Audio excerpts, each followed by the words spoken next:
Šis gavėnios ketvirtasis sekmadienis turi tokį titulą, vadinasi džiaugsmingas sekmadienis. Kaip jau minėjau, mūsų gavėnios kelionė įpusėjo, sako, jau pusę darbą beveik nuveikėm, nežinau, kaip jums sekasi gavėti su džiaugsmu, su vargais, su liūdėsiu. Šiandien Viešpats ir vėl mums yra pasiruošęs pagelbėti. Evangelijoje pagal Joną, 3 skyrius, 14-21 eilutės, mums primena tokią gerą, tikrai džiaugsmingą žinią. Džiaugsmingoji žinia yra tai, kad Dievas pamilo pasaulį, reiškia, pasaulis tai esi tu, esu aš. Taip pat visa šita graži kūrinyje, planeta Žemė, jeigu norit Saulės sistemą, visos galaktikos, jis pamilo.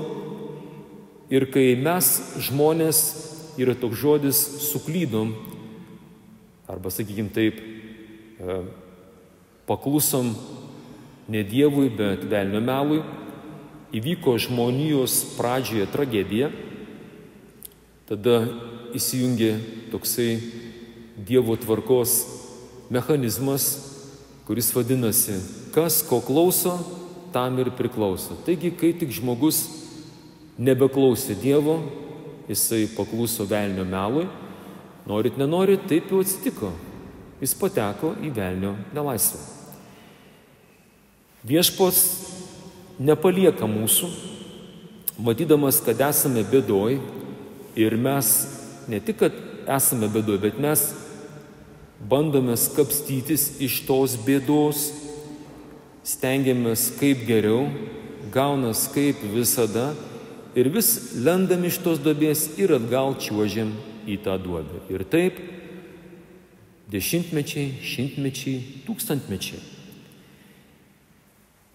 Todėl pats Dievas nutarė tapti vienu iš mūsų, nes jau buvo daug kartų ištiesęs ranką, mėtė gelbimo ratus, mums kopėčias visokias leido iš tos duobės. Niekaip. Mes kažkaip truputį palipam ir atgal čiuožiam. Nusprendė, su mumis reikia pasikalbėti. Tapo vienu iš mūsų žmogiška kalba, paaiškino daug dalykų ir tiesiog čia yra pokalbis su žydų didžiūnų išminčiumi, tokiu Nikodemu, ir jisai bando paaiškinti, kad iš tos duobės, kurio dabar tu esi asmeniškai,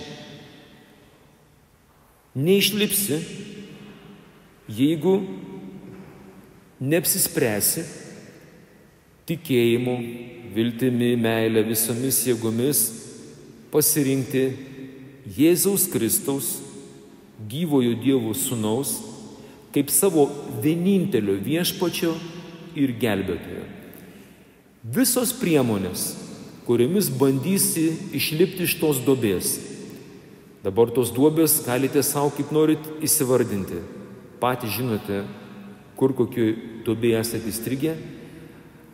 Ar tai būtų ekonominė duobė, finansinė duobė, tarpusavio santykių duobė, jeigu tu esi.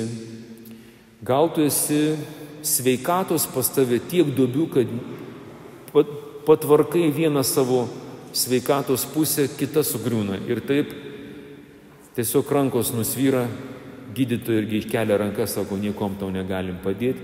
Gal esi tokioj duobėj.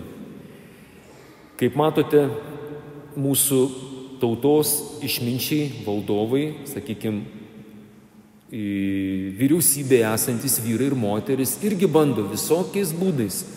Ta mūsų tėvynė Lietuva, rytoj švęsim 34 laisvės ir nepriklausomybės metus, tą laisvę kažkaip išsaugoti savo jėgom, bet kuo toliau atrodo, tuo daugiau visokių grandinių, nenorėdama tikriausiai, vis mums uždeda ir uždeda, pradedant mokesčiais, baigiant visokiais moraliniais svaršiais, visokiom keistais įstatymais ir atrodo, nori kaip geriau, kad visiems būtų, o gaunas kaip blogiau. Viešpats siūlo netidėlioti šio apsisprendimo už viešpatį, Jėzų Kristų. Ir tiesiog, jeigu netgi tu nejauti šiandien tokio poreikio, gal tu toj duobėje visai neblogai sėdi, gal minkštai sėdi, gal tau tik tai sako, kad tu sėdi ir tu niekaip negali patikėti, kad jeigu ten ilgiau užsibūsi, ateis tokia diena, kai ta duobė bus užlyginta, ten liksi amžinybei. Tada viešpas prašo, kaip antrajame skaitinėje klausėmės iš laiško Efezo krikščionims, apaštalas Paulius rašo ten, 2 skyrius, 4-10 eilutė. Dievas apstus gailestingumo, savo didžią meilę, kuria mus pamilo mus, kur esam mirę nusikaltimais. Jisai prikėlė savo sūnų Jėzų ir su sūnumi Jėzumi kviečia visus prisikelti. Ir konstatuoja tokį faktą. Jūsgi esate išgelbėti malonę, ne jūsų pastangomis. Iš tos duobės savo pastangom, mėlieji, neišlipsim.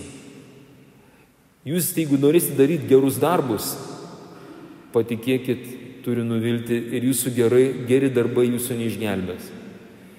Norėsit daugiau maldų pakalbėti, jūsų daug maldų neišgelbės. Nei viena tavo žmogiška, sakykime, tokia pasiryžimo priemonė, kurią tu pasitiki, tau negarantuoja išgelbėjimo. Čia labai aiškiai pasakė, grina malonė. Jūs esate išgelbėti malonė. Ir esate išgelbėti tą malonę per tikėjimą.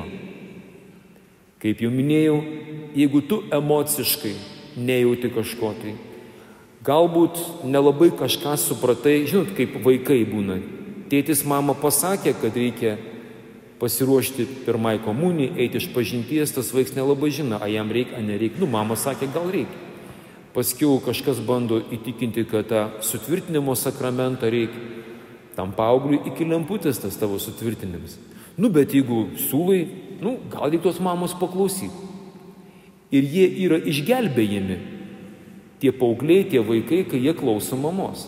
Jie patiki tėčio ir mamos tikybos mokytojų, mūsų kunigų prašymų tai daryti, eiti iš pažinties, pasiruošti pirmai komunijai, pasiruošti sutvirtinimo sakramentui, gyventi 10 Dievo įsakymų, klausyti tėčio mamos, sako, išgelbėti malonę per tikėjimą. Todėl apaštalas Paulius pats savo pavyzdžių yra parodęs, kad ir jo gyvenime buvo tokių momentų, kai jisai norėjo į viską, kaip žmonės sako, numot ranką, pasiuskit, jis yra negi tą kartais savo tautiečiam ir pasakė, sako, atėjau, kad išgelbėčiau savo tautiečius, žydus.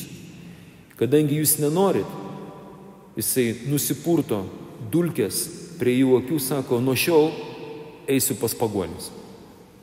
Į pasiuskit. Ir pažiūrėkit, tie mūsų vargšai žydai ir siunta.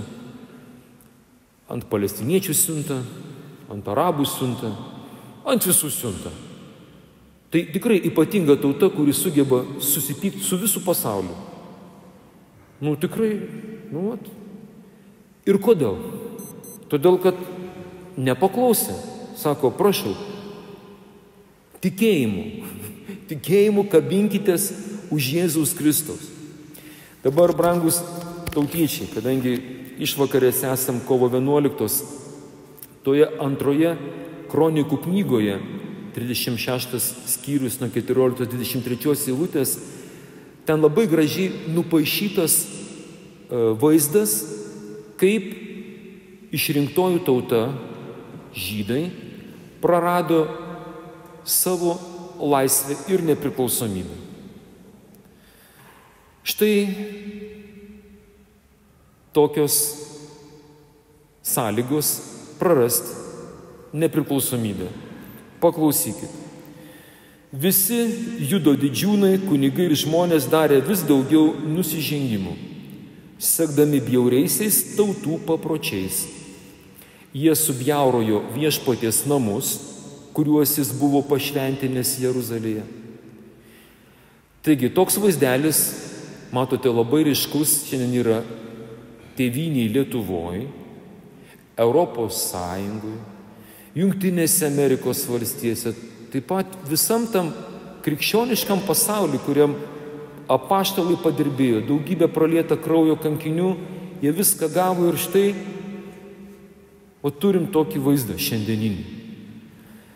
Didžiūnai, vyriausybės vadovai, prezidentai, ministrai, seimūnai, miestų merai, įstatymų leidėjai, netgi mes, eiliniai žmonės, tikintieji, parašyta, darė vis daugiau nusižengimų, sekdami bjauriaisiais tautų papročiais. Kokie tie bjaurūs tautų papročiai? Čia dar labai švelnus žodelis yra. O tie visi iškrypimai, nukrypimai, visokie vaivorykštiniai, rudi, raudoni, kokius tik nori. Jie suteršia savo laisvę. Tėvynė Lietuva, jinai yra tavo širdyje. Tėvynė Lietuva nėra tik tai iškelta vėliava ant Gedimino bokšto. Tėvynė Lietuva nėra tik tai kovo 11, vasario 16, kažkodėl mūsų galingieji užmiršo birželio 23, kaip atkovojom krauju, išvijom bolševikus 41 metais. Kažkodėl tai jis tikriausiai nešvenčia 23-osius. O reikėtų. Ten irgi buvo padovanota laisvė, kaip ir kovo 11. Tai vat, visi šitie momentai padovanoti mums, duoti, kad mes švęstumėm, yra tam, kad pasirūpintumėm išlaikyti tą tyrą, skaisčią, gražią tėvynę Lietuvą. Graži išpuoselėta kalba. Mūsų Lietuvos konstitucija, patikėkit, yra labai evangeliška, bibliška.